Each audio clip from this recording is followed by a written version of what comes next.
Welcome back. Dinesh Sharma is once again here with you with a new chapter of 12th class, chapter number 2 NCERT. This is electrostatic potential and capacitance.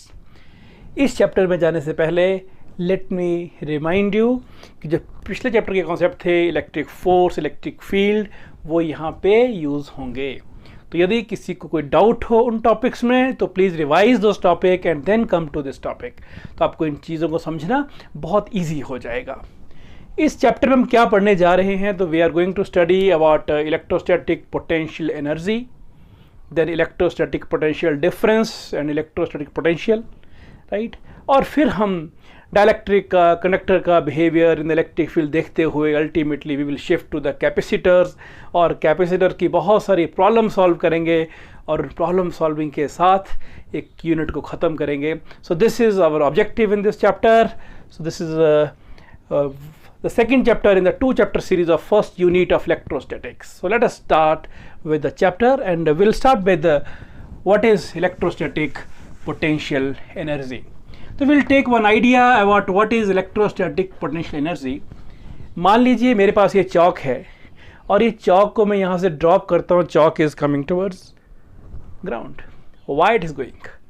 क्यों जा रही है भाई, बताइए क्यों जा रही है? Due to gravitational field of earth. तो अर्थ का ग्रेविटेशनल फील्ड इस चौक को नीचे खींच रहा है. ओके, मैं चाहता हूं कि इस चौक को यहां से उठा के ऊपर ले जाऊं. तो मैं क्या कर रहा हूं, मैं ग्रेविटेशनल फील्ड तो उसको नीचे की ओर पुल कर रही है और मैं उसको ग्रेविटेशनल फील्ड के ऑपोजिट डायरेक्शन में ऊपर ले जा रहा हूं. That means force is in this direction, this is gravitational force, and what I am doing, I am applying a force in the upward direction, this is external force, right. And due to this force the body is moving up. तो मैं उसको ऊपर ले जाने में force लगा रहा हूँ, बॉडी कुछ डिस्प्लेसमेंट भी इसमें हो रहा है. That means some work is being involve there. तो मैं जो ये एक्सटर्नल वर्क कर रहा हूँ, this external work is against this gravitational force. ये वर्क डन इस बॉडी की पोटेंशियल एनर्जी की फॉर्म में स्टोर हो रहा है. ये आपने पढ़ा 11th क्लास में. एग्री कि जब भी एक बॉडी नीचे आना चाहती है ड्यू टू ग्रेविटेशनल फील्ड और मैं इसको ऊपर ले जाऊं वर्क करके, तो this work done is stored in the body as its potential energy. Spring में कुछ ऐसा हुआ था, यू कैन रिकॉल. सेम चीज़ यहाँ पे होती है. हम उसको लिंक करेंगे इलेक्ट्रोस्टैटिक पोटेंशियल एनर्जी के साथ कि मान लीजिए मेरे पास एक चार्ज है यहाँ पर. आपने क्या पढ़ा था, दिस चार्ज इज से plus Q unit positive charge कहीं रखें इसकी इलेक्ट्रिक फील्ड के अंदर, तो उसको रिपेल करेगा कि नहीं करेगा? क्योंकि इस चार्ज की अपनी एक फील्ड बनेगी. इस चार्ज की एक फील्ड है और उस फील्ड पे मैं एक लाइन ले रहा हूँ रैंडम कहीं पर भी, उस पे पॉइंट पी लिया. उस पॉइंट पी के ऊपर मैंने एक unit positive test charge q naught रख दिया इस जगह पर. तो क्या होगा, ये पॉजिटिव चार्ज इसके ऊपर फोर्स लगाएगा बाहर की ओर. So this is the direction of electric force. Agree. अब मैं चाहूँ कि इस इलेक्ट्रिक फोर्स के अगेंस्ट मैं इस चार्ज के ऊपर वर्क करूं, फोर्स लगाऊं, और एक्सटर्नल फोर्स लगाने से ये चार्ज यदि यहाँ डिस्प्लेस हो जाए, यहाँ कहीं बीच में इस लाइन के ऊपर ही, राइट, तो that is my external force. तो एक बात समझिए आपकी, इस पॉइंट के ऊपर इलेक्ट्रिक फोर्स इसको बाहर की ओर फोर्स लगा रहा है, रिपल्सिव फोर्स है ये, और मैं उस फोर्स के अगेंस्ट एक एक्सटर्नल फोर्स लगा के चार्ज को रिले के आ रहा हूँ. So this work done by me on this charge against this electric force will also be stored as its potential energy, or that will be called electrostatic potential energy. Simple idea. चलिए हम शुरुआत करते हैं, ज़रा इसके ऊपर फिर से बात करेंगे, लेकिन हम एक कॉन्सेप्ट बिल्ड करते हैं पहले पोटेंशियल डिफरेंस का. पोटेंशियल डिफरेंस का कॉन्सेप्ट ऐसे है कुछ कि मान लीजिए, तो my next topic is potential difference. So what is potential difference? और पोटेंशियल डिफरेंस का ही एक स्पेशल केस लेके चलेंगे, उसको बोलेंगे हम इलेक्ट्रिक पोटेंशियल, राइट. ओके, तो ये एक प्लस क्यू चार्ज हमने कहीं स्पेस में रख दिया, यहीं कहीं रख दिया, राइट. ये चार्ज क्या करेगा, अपने आसपास के रीजन को मॉडिफाई करेगा, वहाँ इलेक्ट्रिक फील्ड बना देगा, बनाएगा ना चार्ज ये. और उसके ऊपर मैं रेंडमली एक लाइन ड्रॉ कर रहा हूँ फिलहाल में, और मैंने क्या किया, लाइन ऐसे आपके रेफरेंस के लिए है ना, this is just for a reference. और इसके ऊपर इस जगह पॉइंट पी पर मैं एक प्लस क्यू नॉट चार्ज रख देता हूँ. Forces acting on this charge right now is how many? Only one force. कौन सी force?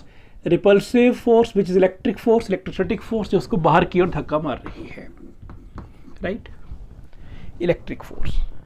और ये कितना होता है इलेक्ट्रिक फोर्स? कूलम्स फोर्स होता है, you know it well. Fa is equal to 1/4 pi epsilon naught Q1 Q2. So this is Q naught divided by, if the distance between these 2 points is r, तो ये हो गया r square. Any doubt, right? अब क्या करते हैं हम, इस चार्ज Q नॉट को इसके ऊपर फोर्स लगा के इसको यहां लेके आते हैं. हमने एक्सटर्नल फोर्स लगाया, and due to this external force charge is coming from point P towards this, let it is O point, reference point. तो क्या होगा, हम डिस्प्लेसमेंट कहां से कर रहे हैं? पॉइंट P से, और मान लो हम उसको पॉइंट Q पर ले आए, राइट? जब पॉइंट Q पे चार्ज पहुंचा दिया तो this charge is being displaced by applying some force, और ये इसका डिस्प्लेसमेंट हो गया. और एक बात देखिए अब ध्यान से, इलेक्ट्रिक फोर्स के ऑपोजिट हुआ डिस्प्लेसमेंट. ओके, मैं आपसे 2 क्वेश्चन पूछता हूं. अब यहां पर कौन कौन सी फोर्स इन्वॉल्व हैं? नंबर 1 इलेक्ट्रिक फोर्स, वो क्या कर रही है? चार्ज को, रिपल्सिव फोर्स है, चार्ज को बाहर की ओर पुश करवा रही है. सेकेंड फोर्स कौन सी है? External force. किसने लगाई? हमने. क्यों लगाई? चार्ज को मूव करने के लिए. हम ये देखना चाह रहे हैं कि जब किसी इलेक्ट्रिक फील्ड में एक चार्ज को मूव करे तो क्या होता है. हम मजा ले रहे हैं बेसिकली, है ना, कि इलेक्ट्रिक फील्ड में इस चार्ज को यहां से वहां ले जाएं, क्या होगा. वर्क करना पड़ रहा है कि वर्क नहीं करना पड़ रहा है? तो हम देख रहे हैं वर्क करना पड़ रहा है. वर्क यदि नहीं करेंगे, इस फोर्स को रोक देंगे, तो चार्ज फिर से it will fly away. Agree? Okay. तो हमने ये फोर्स यहाँ को लगाई, तो इन दोनों फोर्सेस का डायरेक्शन एक दूसरे के ऑपोजिट है. ये बात समझते आप?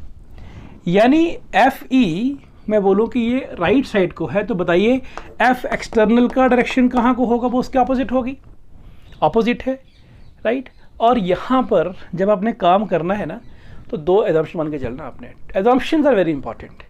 फिजिक्स में एक बात मान के चलिए कि एजम्पशंस लेकर ही हम कोई कॉन्सेप्ट को बिल्ड करते हैं, और यदि उन एजम्पशन में चेंज कर दिया जाए तो हमारा कॉन्सेप्ट पूरी तरह से चेंज हो जाता है ना. तो यहाँ पे एजम्पशन नंबर 1 क्या है कि this point charge Q not is very very small, so that it will not modify this charge. इसकी इलेक्ट्रिक फील्ड को ये मॉडिफाई नहीं करेगा. नहीं तो क्या होगा, ये इसको धक्का मारेगा तो ये परे चला जाएगा, तो फिर डिस्टेंस वेरी कर जाएगा, काफ़ी कुछ फ़र्क पड़ेगा. दैट मीन ये चार्ज वैनिशिंगली स्मॉल है, बहुत ही छोटा है. टेस्ट चार्ज हम वैसे भी काफ़ी छोटा रखते हैं, है ना, क्योंकि we are taking this charge for the experiment. This should be very small. तो पहली कंडीशन क्या है, पहली एजम्पशन क्या है? ये 2 एजम्पशंस के ऊपर ही हमारा सारा कॉन्सेप्ट टिका हुआ है. यदि एजम्पशन हट गई तो हमारा कॉन्सेप्ट गिर गया. तो पहली एजम्पशन क्या है कि Q not is very very small. This is vanishingly small, बहुत ही छोटा है. लेकिन दूसरी एजम्पशन इससे भी बड़ी ज़्यादा इंपॉर्टेंट है, और दूसरी एजम्पशन ये कहती है कि जब आप एक्सटर्नल फोर्स लगाएं तो थोड़ा सा शांति से लगाएं फोर्स. कहीं गुस्से में आके चार्ज को कहीं जोर के, जैसे फुटबॉल को हिट करते हैं वैसे हिट कर दिया आपने, तो फिर प्रॉब्लम हो गया. फिर इसमें आपने एक्सटर्नली काइनेटिक एनर्जी इम्पार्ट कर दी. आपने इस जो फोर्स लगाने से आपने इसमें एक्सेलरेशन ला दिया, वो नहीं चाहिए. दैट मीन्स जब फोर्स लगाएंगे तो आपकी जो एक्सटर्नल फोर्स है वो लगभग इलेक्ट्रिक फोर्स के बैलेंस में ही होनी चाहिए. जितनी इलेक्ट्रिक फोर्स लगी उतनी ही एक्सटर्नल फोर्स आपने इसके ऊपर लगानी है, लगभग उतनी. हाँ, इसकी डायरेक्शन उल्टा होगी, सही बात है ये, लेकिन there should not be any acceleration in this charge when it is moving against the electric force. Is it clear? 2 assumption very important. मान लीजिए किसी क्वेश्चन में ऐसा बोला जाए कि आपने क्या किया, ये चार्ज बड़ा ले लिया, तो आपको फिर कॉन्सेप्ट नए सिरे से वीव करना पड़ेगा. ये कहा जाए कि एक्सटर्नल फोर्स लगाई आपने, इसका 5 टाइम कर दिया, 4 टाइम्स कर दिया, डबल कर दिया, तो भी हमारा कॉन्सेप्ट गलत हो गया. तो हमें कुछ और नए ढंग से बातों को सोचना पड़ेगा. एनी हाउ, सो हमने फोर्स लगाई, और फोर्स के लगाने से हम चार्ज को यहाँ पर ले आए, और लाए तो वर्क हुआ, और उस वर्क को हम क्या बोलेंगे कि वो इसमें इलेक्ट्रोस्टैटिक पोटेंशियल एनर्जी की फॉर्म में स्टोर हो गया. This is simple idea. So let us define what is potential difference.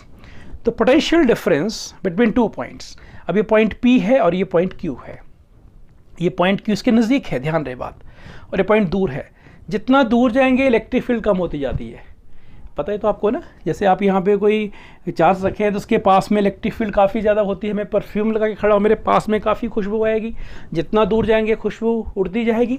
Same thing is here also, इसके पास में इलेक्ट्रिक फील्ड काफ़ी ज़्यादा होती है। रिलेशन ऑलरेडी हम कर चुके चैप्टर 1 में, है ना, आप उनको रिवाइज करिए एक बार, फिर डाउट है कोई मन में तो। Anyhow let us come to the point कि we are taking this charge from point P to Q. So what is happening here, work is being done. तो पोटेंशियल डिफरेंस क्या होता है? Potential difference is the amount of work done on a unit positive charge when it is being taken from one point to the other point in the electric field against this electrostatic force without causing any acceleration or without imparting any kinetic energy. ये हमारा complete definition हुआ, right? So let us take the question, what is potential difference and what is its SI unit? Define that unit, right? 3 parts. So let me say that potential difference is amount of work done on the unit positive charge, this charge, right, in the electric field against this electrostatic force in moving it from one point to other point. That means potential difference is the amount of work done in moving a charge from one point to the other point. It is work done on the unit charge, unit test charge. So this is the mathematical expression, simple formula for the potential difference, and we just discussed कि ये नज़दीक है तो obviously यहाँ पर electric field strong होगा. That means V of Q, यहाँ की बात करें तो माइनस VP, ये A भी रखेंगे तो ये A और ये B तो VB माइनस VA कर देंगे. तो VQ minus VP is how much? This is amount of work done in moving the unit charge from P to Q, right, work done on unit charge. This is potential difference. So complete definition is potential difference is the amount of work done in bringing a unit positive test charge from one point to other point in the electric field. और 2 बातें इसमें भी और add करनी है, against the electrostatic force of repulsion जैसे यहाँ पर है, and without causing any acceleration on this charge. ये लिख दिया और फिर लिखेंगे 2 assumptions. तो first assumption is that this charge should be vanishingly small so that it may not disturb the electric field of the source charge, and number 2, that external force which is applied by the external agent should be comparable to the, should be approximately equal, should be balancing the electric force, otherwise there will be acceleration in this charge which is not allowed at all. And SI unit for potential difference is volt. SI unit for potential difference is volt. Alessandro Volta के नाम पे volt, small v से लिखेंगे, symbol is capital V. तो ये हुआ difference किसका? potential, sorry, unit हुआ potential difference का. तो what is 1 volt? हमें कोई बोले कि बताइए जी होता कितना है. हमने अभी कहा कि potential difference कितना होता है? amount of work done on unit charge. तो मान लीजिए वर्क आपने किया 1 जूल और चार्ज हमारा 1 कूलॉम है, तो जो पोटेंशियल डिफरेंस होगा 1 वोल्ट होगा. तो वही डेफिनेशन, तो potential difference is said to be 1 volt when 1 joule of work is done. वही सारी कहानी फिर से, ये सोर्स चार्ज, यहाँ पर टेस्ट चार्ज है, इसको यहाँ से यहाँ लेके आना है, राइट, और टेस्ट चार्ज यहाँ 1 कूलॉम का माना, डेफिनेशन पॉइंट ऑफ व्यू के लिए 1 कूलॉम का. तो क्या बोलेंगे, ये potential difference is said to be 1 volt when 1 joule of work is done on 1 coulomb of charge, right, in moving it from one point to other point in the electric field against the electrostatic force without causing any acceleration. This is 1 volt. और इसका electric potential difference का what should be the dimensional formula? तो try to write. तो potential difference का dimensional formula क्या होगा?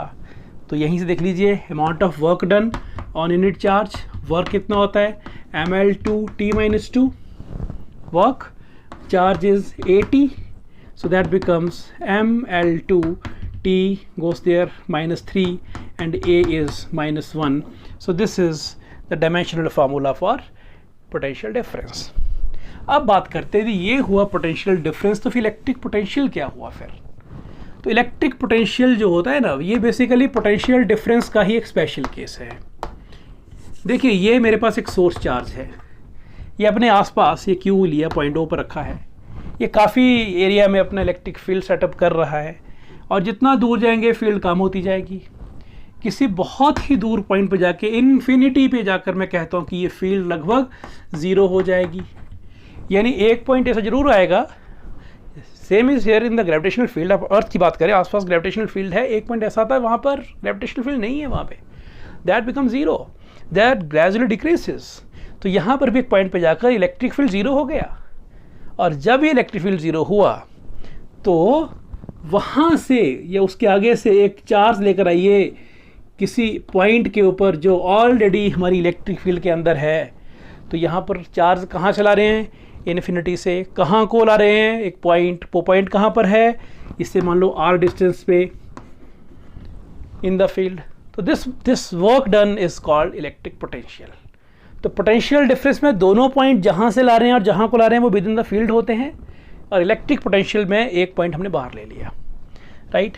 तो क्या बोलेंगे? Vp, जैसे पिछले केस में क्या था, minus V infinity, Vp minus, क्योंकि ये नज़दीक है तो यहाँ पे पोटेंशियल ज़्यादा होगा, अभी बात किया था, इसका भी रिलेशन ड्राइव करेंगे अभी हम, and V infinity, and this is equal to amount of work done in moving the charge from infinity to p divided by unit charge, right?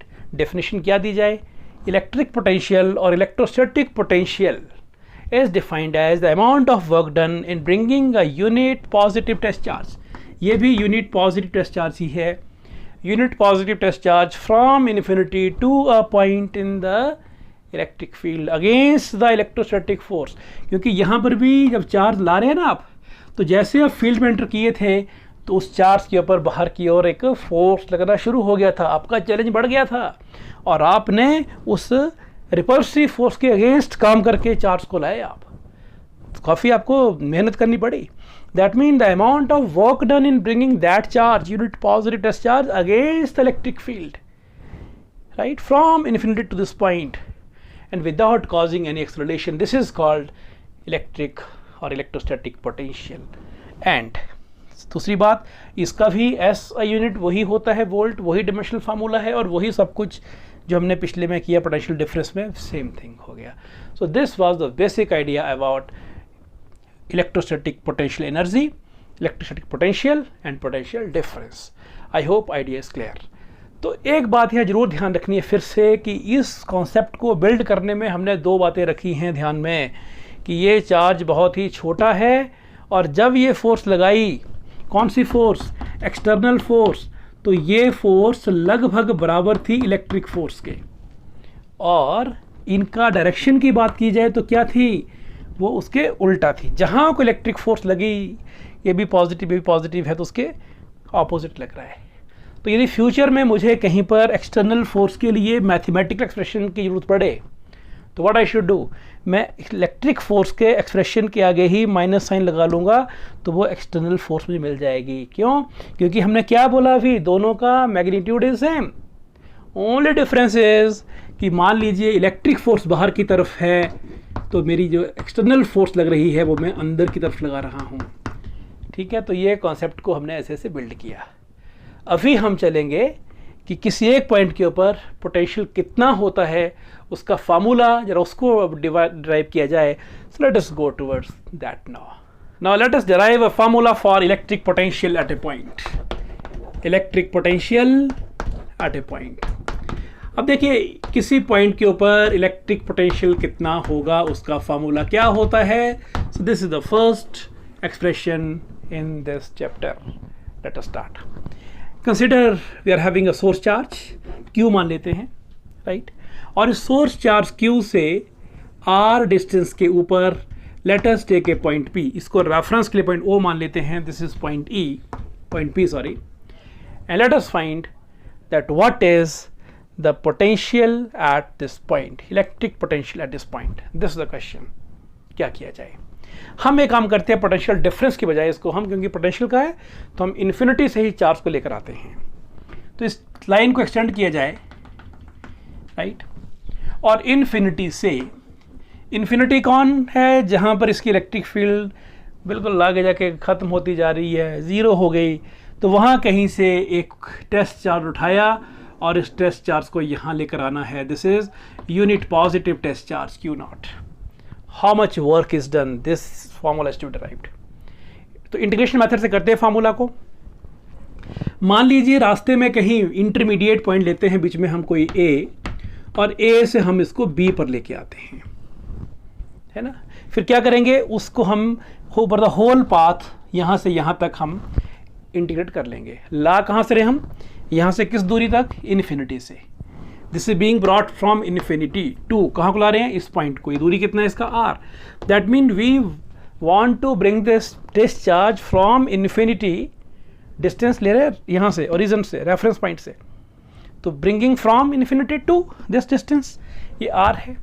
तो हमने क्या किया, बीच में एक इंटरमीडिएट पॉइंट ले लिए A और B, और मान लीजिए पहले A लिया तो A का डिस्टेंस था यहाँ से X, और रास्ते में कहीं जब आप थक गए चार्ज को लाते लाते, तो जैसे मान लीजिए कि आपने चार्ज को यहाँ पे रखा और फिर यहाँ से स्मॉल डिस्टेंस, मैंने काफ़ी बड़ा शो कर दिया, काफ़ी स्मॉल है ये dx है ना। तो यहाँ से यहाँ लाने में ये कितना आपने वर्क किया वो निकाल लिया जाए, इतना सा, और उसको फिर हम इस और यहाँ से यहाँ लिमिट कर दें, तो इंटीग्रेशन से हमारा आंसर निकल जाना चाहिए, ऐसा लग रहा है, और शायद निकल भी जाएगा। लेट अस ट्राई टू सी। अब जरा एक बात पे गौर करिए, पॉइंट A पे जरा अपने आप को पूरा लेकर आइए। पॉइंट A पे कौन सी फोर्स लग रही है, जब आपने हिम्मत की पॉइंट A से B पर चार्ज को ले जाना शुरू करने की, तो पॉइंट A पर कौन सी फोर्स लग रही थी, तो पॉइंट A पर लग रही थी electric force. Agree, electric force. और कहाँ को लग रही थी ये रेडियली आउटवर्ड लग रही थी फोर्स। फिर क्या हुआ, फिर आपने इस पॉइंट पर ही उस इलेक्ट्रिक फोर्स के अगेंस्ट काम किया, तो आपने लगाई एक external force. This is your external force. और चार्ज कहाँ को मूव किया, चार्ज मूव किया इस डायरेक्शन में। ये है डायरेक्शन किसका, डिस्प्लेसमेंट का। और मैं इसको वेक्टर लिखता हूँ, तो this is the direction of displacement, and यही डायरेक्शन है एक्सटर्नल फोर्स की। एग्री, यहाँ पर आंसर तो आ जाएगा आपका, लेकिन कॉन्सेप्ट को समझना इज वेरी इंपॉर्टेंट। इस पॉइंट पर डिस्प्लेसमेंट हो रहा है यहाँ को, और आपने जो फोर्स लगाया जिसको हम एक्सटर्नल फोर्स कह रहे हैं वो भी हुआ यहाँ को, लेकिन इलेक्ट्रिक फोर्स तो लग रहा है इस तरफ को। ये तीन चीज़ें समझना बहुत इंपॉर्टेंट है। ओके, अब हमें जरा ये लिखना पड़े कि what is the formula for this electric force, तो वो कितना होगा। We know it well, coulomb force है तो 1/4πε0। ये चार्ज क्या है, Q, ये कितना है, Q नॉट, Q नॉट, क्योंकि चार्ज तो कौन ला रहे हैं हम, चार्ज तो Q नॉट ही है, तो यहाँ चार्ज रखे हैं, वो चार्ज है कौन सा, वही तो है Q naught, test charge divided by distance का स्क्वायर। तो इस पॉइंट का डिस्टेंस कितना है, ये x है, x²। ये है इस पॉइंट पर इलेक्ट्रिक फोर्स जो लग रहा है इस तरफ को, ये है वो। And what is its direction, तो you can write direction also. Direction is, यदि इसको आप r यूनिट वेक्टर लिखते हैं, that mean r is radially outward. ये बात होगी इलेक्ट्रिक फोर्स की। अब यदि मुझे लिखना हो कि what is the external force, what I should right, ये एक्सटर्नल फोर्स कितना है, तो मैं क्या लिखूं, उसका मैग्नीट्यूड, इज इट सेम। हमने अभी कहा था एग्जाम्पशन में, क्या कहा था कि ये दोनों सेम होने ही चाहिए, लिख लिया, क्योंकि ये सेम होने चाहिए और इसमें कोई एक्सेलरेशन नहीं होगा तभी तो सेम होंगे ना ये। तो approximately there magnitude is same, लेकिन इसका जो डायरेक्शन है वो इलेक्ट्रिक फोर्स के उल्टा लगा है, तब यहाँ लगाया आपने minus sign. Is it okay. अब वर्क डन क्या होगा, नेगेटिव की पॉजिटिव। अब हमने इस भंवर से हम निकल गए, अब हमने इलेक्ट्रिक को चेंज कर दिया किस पे, एक्सटर्नल पे। अब सीधा हम क्लास 11th के पहुंच गए फार्मूला में, एक पॉइंट के ऊपर फोर्स लगी यहाँ को, एक्सटर्नल फोर्स जिसका ये वैल्यू है, और उसी डायरेक्शन में डिस्प्लेसमेंट हुआ। बताइए वर्क डन कितना होगा, तो वर्क डन यहाँ पे पॉजिटिव होगा कि नेगेटिव होगा, work done is positive. Is it, हाँ। आप इसको यदि ऐसे करते हैं कि आप इसको कंसीडर ही ना करें एक्सटर्नल फोर्स, तो यू मस्ट राइट कि work done bye electric force कितना होगा। तो इलेक्ट्रिक फोर्स का तो उधर को है, ये इधर को है, तो वो एंगल कितना बना, 180 होगा, तो उस केस में वर्क डन नेगेटिव होगा। Work done by the electric force is negative. क्यों? फिर देख लीजिए इलेक्ट्रिक फोर्स यहाँ को, तो डिस्प्लेसमेंट तो वहीं को हो रहा है ना, वो तो चेंज नहीं हो रहा है, तो कितना एंगल हुआ 180 का। तो what is work done? D W कितना होता है? F vector dot D R vector, F D R और F D X cos theta. तो यहाँ पे कॉस थीटा 180 हुआ, यानी I am telling you number 1 point जो मैंने यहाँ पे नहीं किया है, किसी और बुक में हो सकता है वो, कि इलेक्ट्रिक फोर्स वहाँ को है और डिस्प्लेसमेंट यहाँ को है, तो वो 180 एंगल हुआ। That means that work done is negative. लेकिन यदि जो हमें लॉजिकली करना चाहिए वो ये ऐसे करना चाहिए हमें इस बात को कि वर्क कौन रहा है। आप डेफिनेशन क्या दे रहे हैं? Electric potential is the amount of work done by whom, by electric force? No, work done by you. And आप वर्क करने के लिए कौन सा फोर्स लगा रहे हैं? External force. There should be external force taken into account. That is why मैंने यहाँ से लेकर उसको माइनस कर दिया। और इस केस में वर्क डन कितना होगा? पॉजिटिव होगा, दोनों इस तरफ को एंगल 0 डिग्री होगा ना यहाँ पे। तो अब हम ये बात लिखें यहाँ पर, अब मेरे ख्याल से इसको मिटा देना चाहिए। तो ये small amount of work done कितना हो गया, राइट? कहाँ से? पॉइंट ए से बी पर लाने में, राइट? तो कितना हुआ सोचिए। दिस इज कौन सा अपने फोर्स लगाया था यहाँ लाने के लिए? एक्सटर्नल फोर्स, एफ एक्सटर्नल, और डॉट प्रोडक्ट किसके करना है अपने? डिस्प्लेसमेंट, तो एफ डी एक्स हुआ जी ये। और क्योंकि दोनों का एंगल इनका 0 डिग्री है, हेयर थीटा इज 0 डिग्री, अभी कहा था हमने यही को हो रहा है डिस्प्लेसमेंट, डी एक्स भी यहाँ को है और यही को हमारा एक्सटर्नल फोर्स लग रहा है। That means I should write this is F external d x, ये वेक्टर हट जाएगा। दिस इज अवर डी डब्ल्यू, right? So what is total work done? Total work done is integration of this, और ये कितना हो गया? Let us try to see. तो एफ एक्सटर्नल, क्योंकि वर्क कर कौन रहा है? Work is being done with external force, so this is equal to integration. अच्छा, इंटीग्रेशन की लिमिट क्या लगेंगी अब? आप कहाँ से ला रहे हैं? इन्फिनिटी से कहाँ को ला रहे हैं? आर को। डायग्राम आपने नोट किया ना, रेफर करिए। इन्फिनिटी से पॉइंट पी को लेकर आ रहे हैं आप, वो इन्फिनिटी से पॉइंट पी को, और पॉइंट पी का ओ से जहाँ चार्ज रखे हैं ना आप, ओ से, सॉरी ओ, वहाँ से डिस्टेंस कितना है? आर। तो आप ला रहे हैं इन्फिनिटी से इधर को, तो लिमिट लगी वो। एफ एक्सटर्नल कितना हुआ? वो इलेक्ट्रिक का माइनस साइन लगाकर, तो माइनस यहाँ का लगा लें, यहाँ पर चलेगा? यस, ये साइन इसका है एक्सटर्नल का। 1/4 pi epsilon naught q naught by x square, right, into d x. Why d x? अच्छा, एक बात आपसे पूछता हूँ यहाँ कि आपने यहाँ पर डी एक्स नेगेटिव क्यों नहीं लिया है ना? एक बात सोचना ध्यान से ज़रा, कि क्वेश्चन को ज़रा फॉलो करना। मेरा क्वेश्चन क्या था? क्वेश्चन ये था कि आपने ये पॉइंट ओ लिया, ये पॉइंट पी लिया, और यहाँ पर कहीं पॉइंट ए है और ये पॉइंट बी है। ए पॉइंट पे हमने कहा कि एक्सटर्नल फोर्स लग रही है, सॉरी इलेक्ट्रिक फोर्स, ये लग रही है टुवर्ड्स राइट साइड, और इसी के ऊपर एक्सटर्नल फोर्स लग रही है हमारी कहाँ को? टुवर्ड्स लेफ्ट, जो कि हम लगा रहे हैं चार्ज को ए से बी पर लाने के लिए। डिस्प्लेसमेंट डी एक्स है, तो इलेक्ट्रिक फोर्स का हमने नेगेटिव कर दिया एक्सटर्नल फोर्स। तो ये डी एक्स तो क्या होता है? डी एक्स तो it is the increasing direction of x हुआ ना। तो फिर खैर यहाँ तो दिख रहा है आपको कि ये इधर को आ रहा है, लेकिन D x is in the increasing direction. तो इसका आंसर ये है कि जब भी हम इंटीग्रेशन करते हैं तो यहाँ हमेशा ये फैक्टर जो चेंज होता है ना, डी एक्स यहाँ पे क्या दिखा रहा है? D x is showing the difference from one point two other point. मान लीजिए पहले एक पॉइंट यहाँ पे रखा था आपने कोई चार्ज, आप यहाँ से यहाँ ले जाओ, यहाँ से यहाँ ले जाओ, यहाँ से कहीं भी ले जाओ इसको आप, everything will be shown by D x. D x is small change. और जब आप इंटीग्रेशन करते हैं तो यहाँ पर D x mean this is same for all, चाहे जहाँ मर्जी जाइए, और इंटीग्रेशन जब साइन लगाएंगे तो उस प्रोसेस को ये ओवर द होल रेंज ये इसको इंटीग्रेट करके देगा ये। तो चाहे ये नेगेटिव हो, D x can be negative, positive, कुछ भी हो सकता है ये, तो इसको डी एक्स ही रखते हैं इसको। ओके, तो कहानी को आगे चलाया जाए तो क्या बन गया ये?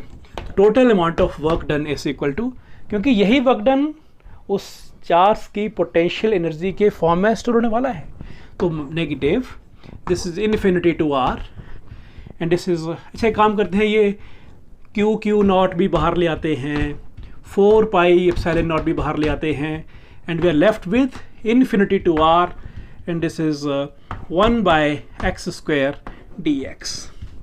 अब आपको यहाँ पर एक इंटीग्रेशन का छोटा सा फार्मूला अप्लाई करना है आपने। फार्मूला क्या है? Integration of 1 by x square d x, ये होता है -1 बाई एक्स। ये ऐसा कह लीजिए integration of -1 by x square d x is equal to, यदि यहाँ माइनस लगा दिया जाए तो दिस इज 1 बाई एक्स, जैसे यहाँ माइनस था तो it should be 1 by x. लेकिन वो कैसे? तो सिंपल तरीका, जिनको याद नहीं आ रहा है वो देखिए, इंटीग्रेशन ऑफ, इसको ऊपर ले जाओ, एक्स पावर -2 हो गया डी एक्स। क्या करते हैं इंटीग्रेशन में? इंक्रीज द पावर बाई 1, तो 1 ऐड करिए, डिवाइड बाई सेम पावर, तो -1 से डिवाइड कर दीजिए, तो माइनस यहाँ पर लग गया, एंड एक्स पावर कितना आ गया? -2 + 1 is -1, this -1 by X, -1 by X. So 1 by x square का integration which D x is -1 by x.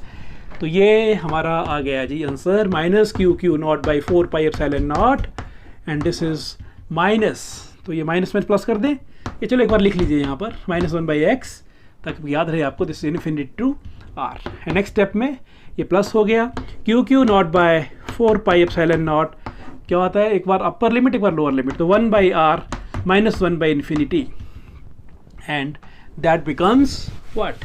That becomes total amount of work done is equal to q(q0/4πε0) into 1 by r, क्योंकि ये 1 by infinity तो 0 हो गया। तो ये बन गया जी हमारा फार्मूला किसका? वर्क डन का। From bringing the charge from, देखिए डायग्राम, फ्रॉम कहाँ से? Infinity to r. हमने अब इंटीग्रेट कर चुके हैं इसको। तो व्हाट इज पोटेंशियल? तो इलेक्ट्रिक पोटेंशियल का डेफिनेशन क्या दिया था? यही तो दिया था आपने, है ना? लिमिट देखिए आपने, इंटीग्रेशन क्या लिखा था आपने? कहाँ से लाए? इन्फिनिटी से कहाँ को लाए? एक पॉइंट को। डेफिनेशन क्या लिखा आपने? Electric potential is defined as the amount of work done in bringing a unit positive test charge from infinity to a point in the electric field against electrostatic force without causing any acceleration. That means ये electric potential की definition हमने develop कर ली है। This is work done on that charge. कौन सा charge? Test charge. कितना है वो? Q0. So what should be formula? इसको जब आप डिवाइड करेंगे तो Q0 कट जाएगा। This is 1 by 4πε0। ये कट गया Q0, क्या रह गया? Q/R. That means electric potential, इसका बन गया फार्मूला 1 by 4πε0 Q/R, और simply V is equal to KQ/R. So should I say कि V is inversely proportional to R? Answer is yes. जितनी ज़्यादा दूरी उतने पोटेंशियल कम, इन्फिनिटी पे 0 है ना, ये बढ़ता गया तो घटता जाएगा वो। और this formula is equally applicable for positive charge as well as negative charge. Very important. Okay, आपसे फिजिक्स में कोशिश करने की डिस्कशन कब शुरू करना? when we derive the formula, thereafter start discussing the results of that formula. असली physics की शुरू वहाँ से होती है। मैं केस लेके चल रहा हूँ। केस नंबर 1 मैंने ये डिस्कस किया यहाँ पर कि मान लीजिए कि Q is negative, Q is less than 0, तो क्या पोटेंशियल कैसा होगा? नेगेटिव, पॉजिटिव, 0 क्या कहते हैं आप? यहाँ देखिए, यदि ये नेगेटिव हुआ तो ये माइनस हो गया ना, ये तो पोटेंशियल नेगेटिव होगा। What does it mean literally? Potential का नेगेटिव होना मतलब क्या हुआ? फिर से कल्पना करिए आप, ये मैंने चार्ज कौन सा लिया? Is it source charge, test charge? Source charge. क्या देख रहे हैं आप? पोटेंशियल के फार्मूला में भी Q is source charge. That means, इसकी पहले तो चलो इसको बाद में डिस्कस करता हूँ, मैं इसकी प्रॉपर्टीज डिस्कस कर लूँ पहले कि ये हमें रिलेशन क्या बता रहा है। नंबर ये बता रहा है कि potential is, electric potential is spherically symmetric. Agree और disagree? This is spherically symmetric, यानी इस पॉइंट से मैं एक स्फेयर ड्रॉ करूँ तो स्फेयर के हर एक पॉइंट पे पोटेंशियल सेम होगा, राइट? इस पॉइंट से, क्योंकि जो हर वो पॉइंट जैसे बराबर दूरी पे होगा, डायरेक्शन जो मर्जी हो, हार्डली मैटर्स। यहाँ कोई थीटा नहीं आया रिलेशन में, there is no cos theta या साइन थीटा, कुछ भी नहीं है ऐसा यहाँ पर। That means electric potential is spherically symmetric. एक पॉइंट से आप यहाँ जहाँ मर्जी चले जाएं वो सिमेट्रिक रहेगा। इसका मतलब हुआ क्या? ये बात समझी जाए कि एक पॉजिटिव चार्ज के यदि मैं सराउंडिंग पार्ट में 4 सेंटीमीटर का रेडियस का एक स्फेयर बना दूँ तो क्या उस स्फेयर के हर एक पॉइंट के ऊपर पोटेंशियल सेम होगा? Answer is yes. क्या उसका पोटेंशियल सेम होगा? तो क्या मैं उस सरफेस के ऊपर एक जगह से दूसरी जगह पे कोई चार्ज को मूव करना चाहूँ तो फिर तो वर्क डन ज़ीरो आएगा। पोटेंशियल ही सेम है तो पोटेंशियल का डिफरेंस कितना हो गया फिर? ज़ीरो। तो work done should be zero. तो यह ज़ीरो होता है। तो यानी ये हम आगे पढ़ेंगे, बहुत इंटरेस्टिंग है। तो फिलहाल तो एक कंसेप्ट बिल्ड हुआ आज कि पोटेंशियल, इलेक्ट्रिक पोटेंशियल इज और electrostatic potential is spherically symmetric. दूसरा पॉइंट यहाँ से ये डिस्कस हुआ, ये रिजल्ट आया कि potential is inversely proportional to r. This depends on the distance only, distance of the test charge, location of test charge, right, and irrespective of direction. That mean third point यहाँ से ये develop हुआ कि potential कभी भी direction पे depend नहीं करता है। यानी मैंने अभी कहा ना, पॉजिटिव से डायरेक्शन चाहे वो नॉर्थ हो, साउथ, ईस्ट, वेस्ट, जो मर्जी एंगल 30, 40, 50, हर जगह बस यहाँ से डिस्टेंस सेम होना चाहिए, पोटेंशियल सेम आ जाएगा। This never and never depends upon the direction. This is very very important. और यदि कोई हमें ग्राफ बनाने को बोले, अभी डिस्कशन हमारी ड्यू है अभी, है ना, इसको देखते हैं बाद में, अभी इसको लेते हैं, पर पहले मैं ज़रा इसका एक बार ख़त्म कर लूँ ये काम। तो ग्राफ बनाने को बोला जाए तो ग्राफ क्या बनेगा? पोटेंशियल का डिस्प्लेसमेंट इसके डिस्टेंस के साथ कि वो चार्ज, क्या देख रहे हैं आप? जब आपने सोर्स चार्ज के पास में रखा है तो पोटेंशियल बहुत ज़्यादा है, दूर गए कम हुआ, दैट मीन ये ग्राफ भी हमारा हाइपरबॉलिक रहेगा। Is it? कुछ ऐसा ग्राफ बनेगा। ओके, एक काम करते हैं। अच्छा, इलेक्ट्रिक फील्ड का ग्राफ कैसा था? यहाँ पे वेरिएशन क्या है? ये। और इलेक्ट्रिक फील्ड का ग्राफ कैसा था? This was electric field and this is r, है ना, जस्ट कंपैरिजन के लिए, ताकि आपके मन में ये दोनों बातें बराबर रहें। तो उसका ग्राफ कैसा था? वो भी ऐसा ही था। That is V is, sorry वहाँ पर E था, E is inversely proportional to due to point charge, it was R² था, याद करिए, है ना, Q/R²। अब हमें बोले कि कंपैरेटिव ग्राफ बने जिसमें दोनों आ जाए, तो ग्राफ कैसा बनेगा? That is more interesting. क्या देख रहे हैं आप? शार्प वेरिएशन इसमें है कि इसमें? यहाँ पे R² है, यहाँ पे वेरिएशन शार्प होगी, ये जल्दी डिके करेगा, यानी ये ग्राफ ऊपर रह रहा है तो ग्राफ थोड़ा नीचे जाएगा वो, और शुरू भी थोड़ा सा यहाँ से होगा। तो देखते हैं ग्राफ कैसा बनेगा। यदि हमें कोई एक कॉमन ग्राफ बनाने को बोले जिसमें V भी आना चाहिए और E भी आना चाहिए, इलेक्ट्रिक फील्ड पोटेंशियल दोनों ही, तो ग्राफ कैसा बनेगा? मान लो मैं कहता हूँ कि मैंने ये ग्राफ बना दिया पोटेंशियल के लिए, अब एक ग्राफ बनाना है हमने इलेक्ट्रिक फील्ड के लिए, तो वो ग्राफ शुरू यहाँ से होगा, ये ग्राफ है V का, तो वो ग्राफ शुरू थोड़ा यहाँ से होगा और ये ग्राफ थोड़ा सा इधर जाएगा क्योंकि वेरिएशन ज़्यादा शार्प है, तो ये E का ग्राफ हुआ, राइट। तो भूल जाओ तो याद रखना काफ़ी आसान काम है, VE और VE, पहले V फिर E, यहाँ भी पहले V फिर E, VE। लेकिन ये तो चलो याद रखने की बात है, लेकिन कॉन्सेप्ट आपको समझ आया कि ऐसा क्यों हुआ, क्योंकि यहाँ पर जो वेरिएशन है इलेक्ट्रिक फील्ड का वो R² है, लेकिन V का वेरिएशन जो है वो R है। Always try to follow the concept, फिर चीज़ कभी नहीं भूलती है ना। Doctor S C Verma says कि try to formulise minimum concepts. बहुत ज़्यादा लंबे चौड़े कॉन्सेप्ट को याद करने की ज़रूरत नहीं है।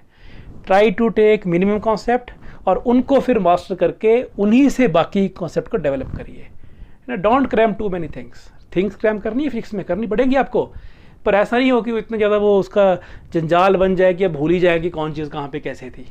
तो लास्ट में डिस्कस करते हैं उस केस को और आज की बात यहाँ ख़त्म करेंगे।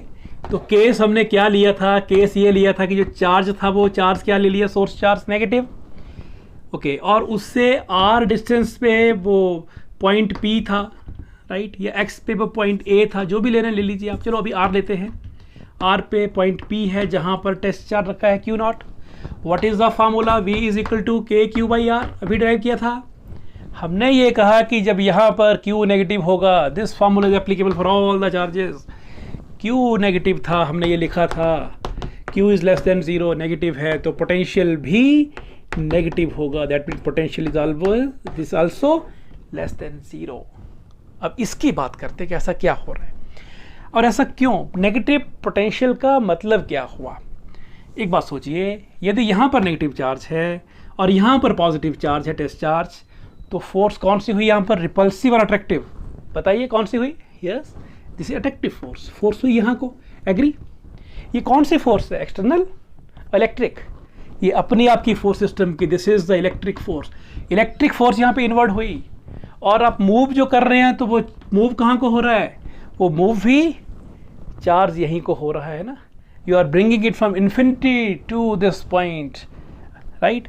तो यहाँ पर क्या हो रहा है, यहाँ पर आप अलोंग द फील्ड लेकर आ रहे हैं उसको, वो अपोजिट किया, यहाँ पे अलोंग द फील्ड आ रहा है, चार्ज यहाँ को आ रहा है। दैट मीन्स वो डेफिनेशन जो दी थी वो डेफिनेशन पूरी चेंज, तभी हमने जो डेफिनेशन दिया था ना वो ये मान के दिया था एजम्पशन कि ये चार्ज भी पॉजिटिव और ये भी पॉजिटिव है। देखो एजम्पशन चेंज किए, थोड़ा सा एक चीज़ चेंज की, पूरी कहानी बिखर गई। इसलिए try to keep in mind कि वो जो हमने डेफिनेशन दिया था वो ये पॉजिटिव चार्ज करके दिया था, तभी रिपल्शन की बात हो रही थी। यहाँ तो ये अट्रैक्टिव फोर्स आप भी कहाँ से ला रहे हैं, इन्फिनिटी से कहाँ को, इधर को, ये तो लॉन्ग सेम डायरेक्शन आ रहा है। तो क्या ऐसा कहा जाए कि work done by the electric force, work done bye electric force ये कितना है, क्या पॉजिटिव है, नेगेटिव है या ज़ीरो है? Think carefully. ये है डायरेक्शन इलेक्ट्रिक फोर्स की, अट्रैक्टिव, और यही डायरेक्शन है डिस्प्लेसमेंट की। एंगल कितना हुआ, थीटा, 0 डिग्री। वर्क क्या होता है, work is F D S cos of 0 cos 1, तो ये तो पॉजिटिव हुआ, तो work done by the electric force is positive.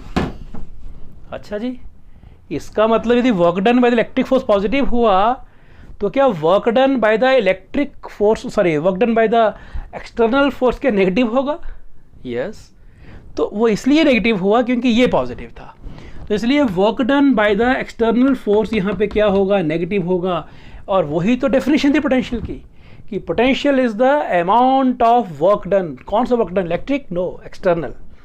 तो इसलिए negative, this is the concept of negative potential. So this was the basic idea about electric potential, electric potential energy, और derivation of a formula for electric potential at a point due to some source charge. I hope you enjoyed this discussion. इनके ऊपर काम करिए. If any doubt is there, please do tell. कल हम बात करेंगे electric potential due to a dipole, और उसमें डिफरेंट केसेस लेकर हम फिर इस तरह से डिस्कशन को आगे लेकर जाएंगे. So thanks for watching physics की बात. मिलते हैं नेक्स्ट लेक्चर में. थैंक्स.